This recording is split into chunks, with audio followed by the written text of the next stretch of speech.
Howdy, lieutenants and economists. The most volatile, evil, disgusting things on the planet, humans. If you have a video request, you can always go to assholeconsulting.com. Yeah, I am gonna charge you, kids. And that is the importance of not fucking up. You are such an asshole!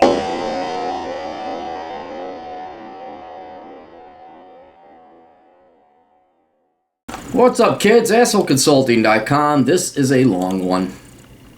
So, this will be...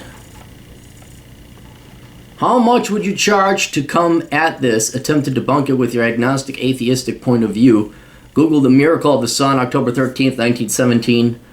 Fatima, Portugal. Alright, so, the miracle of the sun, also known as the miracle of Fatima, refers to an event that allegedly occurred on October 13th, 1917, above a large crowd who had gathered at Fatima, Portugal, in response to a prophecy made by 3 shepherd children. So people had shown up for this event, and then something actually happened. The prophecy was that the Virgin Mary, referred to Our Lady as Fatima, would appear and perform miracles on that date. Newspapers published testimony from reporters and other people who claimed to have witnessed extraordinary solar activities, such as the sun appearing to dance or zigzag in the sky, careen towards the earth, or emit multicolored light and radiant colors. According to these reports, the event lasted approximately 10 minutes. The local bishop opened a canonical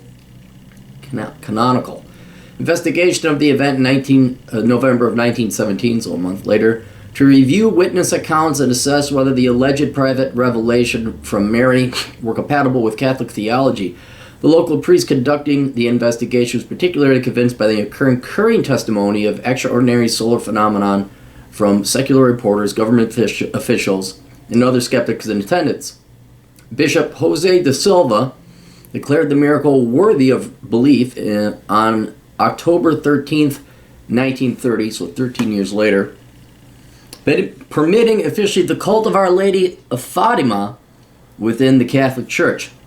At a gathering on the 13th October 1951 at Fatima, the papal legate, Cardinal Federico Tedeschini, told the million people attending, on October 30th, October 31st, November 1st, and November 5th of 1950, Pope Pius XII himself witnessed the miracle of the sun from the Vatican gardens. The early and enduring interest in the miracle and related prophecies had a significant impact on the devotional practices of many Catholics. There has been much analysis of the event from the critical, sociological, and scientific perspectives. According to critics, the eyewitness testimony was actually a collection of inconsistent and contradictory accounts. Proposed alternative explanations include witnesses being deceived by their senses due to prolonged staring at the sun and then seeing something unusual as expected. There's the background. In the spring of 1917, 3 Catholic shepherd children living near Fatima reported apparitions of an angel, and starting in May 17th, apparitions of the Virgin Mary, who the children described as the Lady of the Rosary. The children reported a prophecy that prayer would lead to the end of the Great War, and then on October 13th of that year, the lady would reveal her identity and perform a miracle so that all may believe. Newspapers reported the prophecies, and many pilgrims began visiting the area. There's a picture of them all here. How did they all show up at the same time?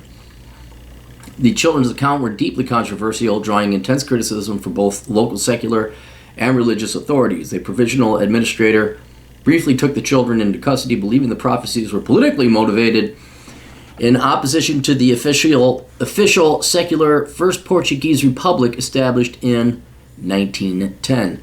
The event estimates of the number of people present ranged from 30,000 to 40,000 by one guy, 100,000 by another. Various claims have been made as to what actually happened during the event. According to many witnesses, after a period of rain, the dark clouds broke and the sun appeared as an opaque spinning disk in the sky.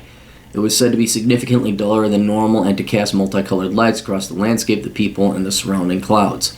The sun was then reported to have careened towards the earth before zigzagging back up to its normal position.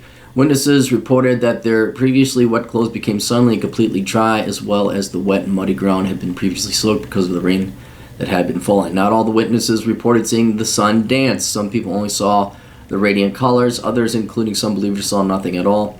The only picture taken of the event shows nothing unusual.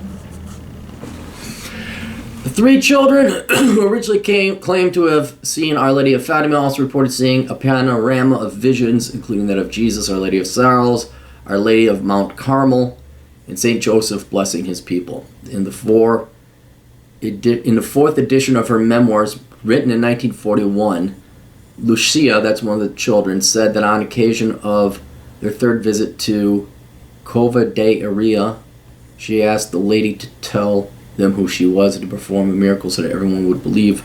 The lady told her that they should continue to come to the Cova each month until October, when the requested miracle would occur. The De Marchi accounts. The scriptures of the events reported at Fatima were collected by Father John De Marchi, an Italian Catholic preacher and researcher. De Marchi spent 7 years at Fatima from 1943 to 1950, conducting research and interviewing the principals at length. In The Immaculate Heart, published in 1952, De Marchi reports that their ranks included believers and non-believers, pious old ladies, and scoffing young men. Hundreds of these mixed categories have given formal testimony. Reports do vary. Impressions are on minor details confused, but none to our knowledge has directly denied the visible prodigy of the sun. I authored several other books. They include another witness descriptions. The sun at one moment surrounded with scarlet flame, at another aurora, like aurora, but past tense of the verb. In yellow and deep purple seemed to be an excitingly swift and whirling movement, at times appearing to be loosened from the sky and to be approaching the earth, strongly radiating heat. Dr. Domingos Pinto, blah, blah, blah. Silver sun, more testament, more testament, more testament. Catholic Church's recognition. The event was declared a supernatural character by the Catholic Church in 1930. A shrine was erected near the site of Fatima, which has been attended by thousands of faithful. Pope Pius XII approved the Fatima apparitions in 1940, 4 times during the week that he declared the dogma of the Assumption of Mary. God almighty, all these things. Claimed to have witnessed the same miracle of the sun at 4 p.m. on October 30th, 1950, during a walk in the Vatican Gardens. He arrived at the statue of Our Lady of Lourdes. He began to see the miracle. He described himself in his handwritten notes as awestruck. He saw the same miracle on October 31st, and again on November the 1st, the date of the definition of the dogma, and then again on November the 8th. He wrote that on days at about the same time, he tried to see if he could observe the miracle of the sun, but was unable to. He confided this information to a number of Vatican cardinals, to Senior Pascal Leonhardt, sister, the nun in charge of the papal apartments, and finally to handwritten notes discovered in 2008 that were later placed on the display in the Vatican. 2017, Pope Francis approved. Our Pope Francis, not Pius, approved the recognition of a miracle involving 2 of the children, Francisco and Jacinta Marto, who were involved in the Fatima event in 1917, which paved the way to their canonization. Okay, believers' explanations. Within Catholicism, the event is seen as the fulfillment of a promise by Mary, Mother of Jesus, to shepherd children. She appeared several times before, according to children's accounts. I'm going to kind of skip over it. Father Andrew Pinsent, research director at the Ian Ramsey Center for Science and Religion at Oxford University, states that a scientific perspective does not rule out miracles, and the event at Fatima is, in the view of many, particularly credible. He states that a usual prejudice involves a lack of understanding of the scope of scientific laws, which really merely describe how natural systems behave isolated from free agents, concluding that the event is a public miracle of the most extraordinary kind and credibility. He sees the year of the event as connected to significant historical milestones that call for Fatima's message of repentance, Protestantism in 1517, Freemasonry in 1717, and atheist communism in 1917. Another theologian, professor, and priest concurs, concluding that by divine intervention, a coordinated interplay of natural meteorological events, enhancement of air lens with ice crystals was made to concur at the exact same time predicted, and this is the essence of the miracle. He assumed that Okay, so he's saying, yeah, there was a scientific explanation, but it was caused by God. He assumed as fact that the sun didn't move since observatories did not perceive any solar movement, and the vast majority of the Earth's populace didn't notice it either. Jockey described the phenomenon thusly: a sudden temperature inversion must have taken place. The cold and warm air masses could conceivably propel that rotating air lens in an elliptical orbit first towards the Earth and then push it up as if it were a boomerang back to its original position. Meanwhile, the ice crystals in it acted as so many means of refraction for the sun's rays. Only one observer, a lawyer, stated 3 decades later that the path of descent and ascent was an elliptical with small circles superimposed on it. Such an observation would make eminent sense to anyone familiar with fluid dynamics or even with the workings of a boomerang. There is indeed plenty of scientific information on hand to approach the miracle of the sun scientifically. The carefully coordinated interplay of so many physical factors would by itself be a miracle, even if one does not wish to see anything more in what actually happened. Clearly, the miracle of the sun was not mere meteorological phenomenon, however rare.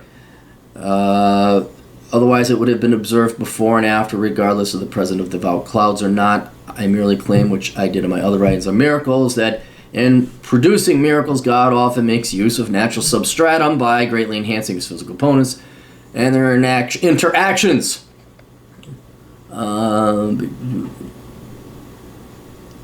Some effect on standing water proceeded.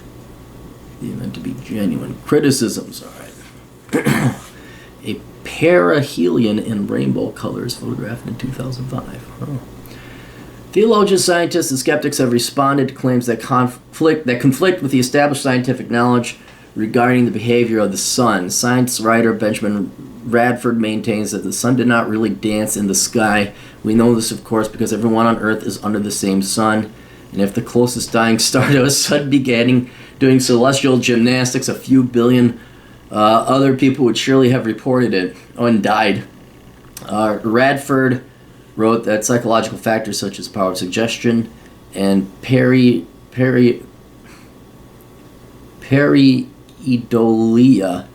can better explain the reported events. According to Radford, no one suggests that those who reported seeing the miracle of the sun or any other miracles at Fatima or otherwise are lying or hoaxing.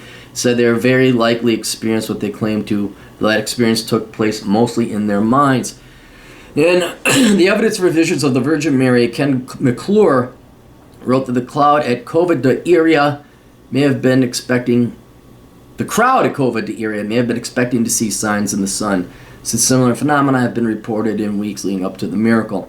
On this basis, he believes that the crowd saw what it wanted to see. McClure also stated he had never seen such a collection of contradictory accounts of a case in any of the research he had done in the previous 10 years.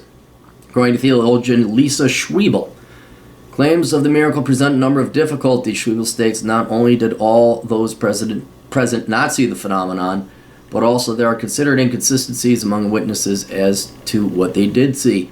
Schwiebel also observes that there is no authentic photo of the solar phenomenon claimed, despite the presence of hundreds of reporters and photographers at the field, and one photo often presented as authentic is actually a solar eclipse in another part of the world taken sometime before 1917. Supernatural explanations such as those by Father Pio Scatizzi, who argues that observers in Fatima cannot be collectively deceived, or that the effect was not seen by observatories at different places because of divine intervention, have been dismissed by critics who say that those taking part in an event would certainly be deceived by their senses, or they could have experienced a localized natural phenomenon. Others, such as a professor of physics, suggest that the optical effects created by the human eye could account for the reported phenomenon. Meeson presented his analysis of apparitions and miracles of the sun in the International Symposium Science, Religion, and Conscience in 2003. Well, Meeson felt those who claim to have experienced miracles will honestly experience what they report. He stated some miracles cannot be taken at face value, and that the reported observations were optical effects caused by prolonged staring at the sun. Critics also suggest that a combination of clouds, atmospheric effects, and natural sunlight could have created reported visual phenomenon. This guy's meteorologist, skeptical investigator, wrote that the dancing sun effects reported at Fatima were a combination of factors, blah, blah, blah. Okay.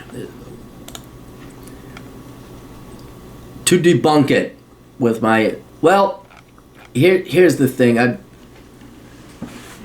We can go ahead and try and debunk it. But what I have found with religion is people want to believe what they want to believe.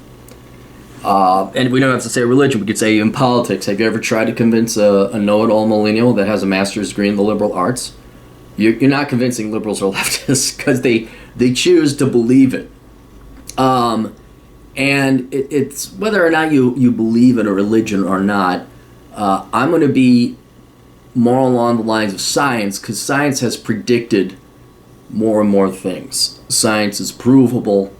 I mean, for example, one of my worst nights ever, I was 3 years old. I don't know if I ate something bad or whatever, but I remember I couldn't fall asleep. I was really scared.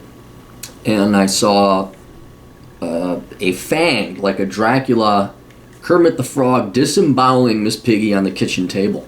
I hid underneath the covers. And then there was a spider that was trying to kill me, and it was huge. It was a very, very, very bad night. Even at that young age, I knew I probably was seeing things. I didn't actually think that Kermit was disemboweling Miss Piggy. That spider was not real. It just was too big. Maybe even talked to my folks, but I don't remember talking to them about it. But it's a much more logical explanation when you're like, yeah, you probably ate something, or you were half asleep, or you were delusional, or you're having a very real nightmare.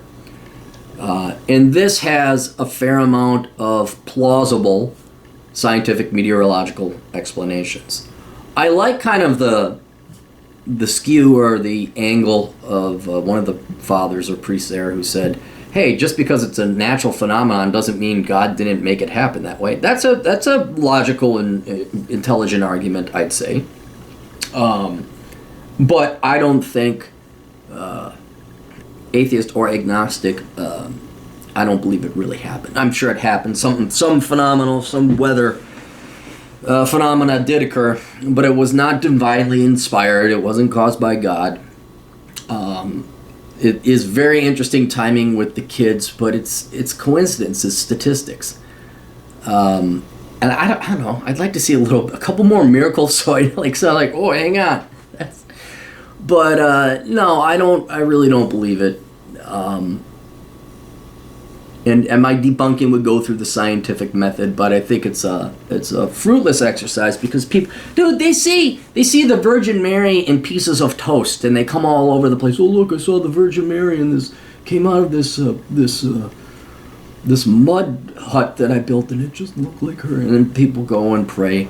No, it was likely something to do with the rain clouds, something to do with the sun. Perhaps an atmospheric lens was rotating. I don't know, I'm not a meteorologist, but that's just where I'm going to have to put my money because of the track record of science having a much better track record than religion.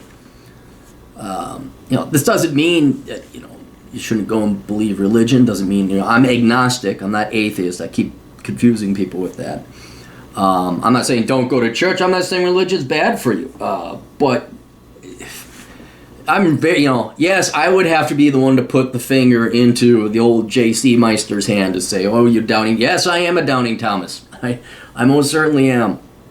And then you look at the whole concept. You must have faith. You must believe. Well, if it's all faith, then what do we need proof for? Why do you need miracles? So what would, hey, okay, you got to have faith. That's what J.C. said. But now hey, look at this funny thing in the sky, huh? No, I think the human mind more likely was playing tricks on people. People were looking for something, and they found it. And if you look for it, you'll find it. If you look for it, you'll find it. But I don't think this little video is going to convince anybody that the miracle of the sun at Fatima, Portugal, was simply a atmospheric event, not caused by God or angels. Anyway, I'm sorry, I wish I had something a little bit more empirical, but I've been arguing with people that aren't empirical for so long that you can't argue with faith or trust or belief. You can't. There's no empiricism or evidence there. All right, that's it. You guys got questions, Cappy's got answers over at assholeconsulting.com. We'll see you guys later. Toodles.